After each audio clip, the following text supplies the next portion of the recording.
Indian Eklavya school Tilakwada में आप सभी का हार्दिक स्वागत है। कक्षा 11 आर्ट्स, विषय हिंदी, पद्य 1, साधो देखो जग बौराना। उसके कवि है कबीर। कबीर भक्त कवि, संत और बहुश्रुत थे। उन्होंने अपने युग में व्याप्त जाति पाति, कुरीतियों, अंधविश्वास, बाह्याडंबर, मूर्ति पूजा, अवतारवाद, उस युग में व्याप्त धार्मिक धर्म संबंधी संकीर्णता का खुलकर विरोध किया। उनके पास अनुभव का असीम भंडार था।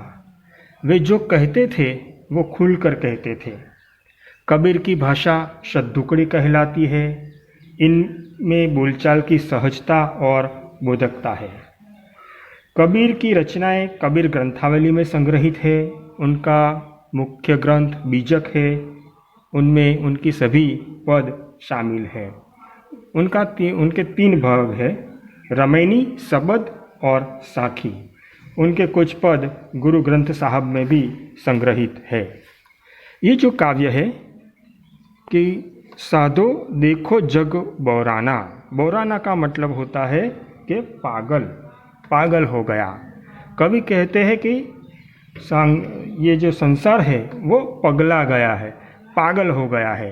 कैसे, वो इस पद्य में वो कहते हैं। साधो देखो जग बौराना, अर्थात कबीर कहते हैं, हे भाइयों, इस संसार के लोग पगला गए हैं। साची कहो तो मारन धावे, झूठे जगपतियाना। हिंदू कहते हैं राम हमारा, मुसलमान रहमाना। कवि कहते हैं कि कोई उन्हें सच्ची बात बताता है तो वे उसकी बात सुनने को तैयार नहीं होते। उसकी बात पर उन्हें गुस्सा आता है और वे उसे मारने दौड़ते हैं। और कोई झूठी बात करता है तो बड़े ध्यान से उसे वो सुनते हैं और उस पर विश्वास करते हैं। यानी कि सच और झूठ में उनको पहचान करना नहीं आता। आगे कहते हैं, आपस में 2 लड़ी मरते हैं, नहीं, हिंदू कहते हैं राम हमारा, मुसलमान रहमाना। आपस में 2 लड़ू मरते हैं, मरम कोई नहीं जाना। कबीर कहते हैं, यहाँ हिंदू और मुस्लिम के बारे में बताते हैं। वे कहते हैं कि हिंदू कहते हैं राम हमारे हैं और मुसलमान कहते हैं रहमान हमारे हैं, मगर वो इस बात को लेकर आपस में लड़ते झगड़ते रहते हैं, मगर सच्चाई वो नहीं जानते। सच्चाई जानने का प्रयत्न भी वो नहीं करते।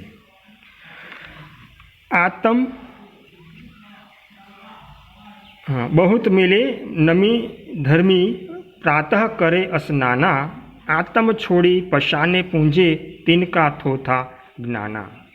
आगे कवि कहते हैं कि नियम धर्म का पालन करने की बात करने वाले अनेक लोगों को मैंने देखा है। वे सुबह में जल्दी उठते हैं और स्नान करते हैं।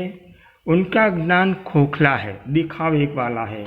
ऐसे लोग आत्मज्ञान को महत्व नहीं देते और पत्थर की पूजा करते हैं। आसन मारी डिंब धरी बैठे, मन में बहुत गुमाना। पीपर पाथर पूजन लागे, तीर्थ व्रत भुलाना। ये लोग आसन और ध्यान की बात करते हैं। बाह्य दिखावों में विश्वास करके ये लोग पीपल के वृक्ष के नीचे पत्थर की पूजा करते हैं।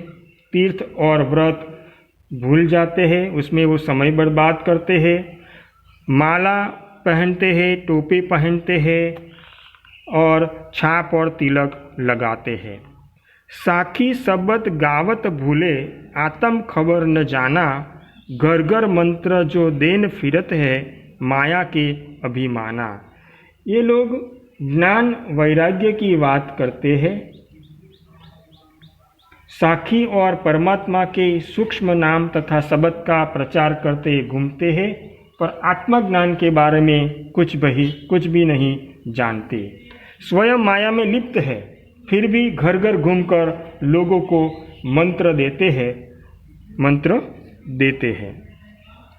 गुरुवा सहित घर घर मंत्र जो देत फिरत है, माया के अभिमाना, गुरुआ सहित शिष्य सब बूढ़े, अंतकाल पछताना। ऐसे लोग घर घर जाकर घूमकर लोगों को मंत्र देते हैं और ऐसे शिष्य स्वयं तो डूबते ही हैं, गुरु को भी ले डूबते हैं और अंत समय में उनके पास पछतावे के सिवाय और कोई उपाय नहीं बचता। आगे कबीर कहते हैं, बहुत देखे पीर औलिया, पढ़े किताब कुराना, करे मुरीद कबर बतलावे, उन्हों खुदा न जाना।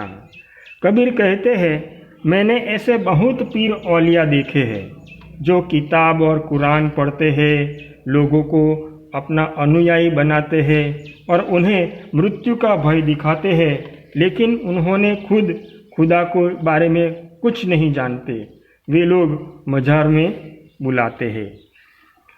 हिंदू की दया मेहर तुर्कन की, दोनों घर से भागी, करे वह जिबह वा झटका मारे, आग दोनों घर लागी। कबीर कहते हैं कि हिंदू समाज में से, हिंदुओं में से दया की भावना लुप्त हो गई है। उसी प्रकार मुसलमानों के अंदर कृपा की दृष्टि भी गायब हो गई। मुसलमान जानवरों को काटते हैं, मारते हैं, हिंदू झटका देकर मारते हैं। दोनों अपनी अपनी नैतिक बातें भूल जाते हैं। आगे कहते हैं कबीर कि या विधि हसत चलत है, हमको आप कहावे श्याना, कहे कबीर सुनो भाई साधो, इनमें कौन दीवाना।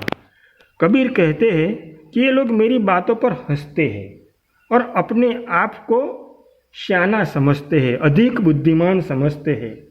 कबीर कहते हैं कि हे भाइयों, आप ही बताइए इनमें कौन पागल है। इस प्रकार इस काव्य में, इस पद में कबीर हमें कहते हैं कि संसार पागल है, सही बात को समझता नहीं है, अच्छी बात कहते उसे मारने दौड़ते हैं, गलत बात कहते हैं तो उसको ध्यान से सुनते हैं। आभार।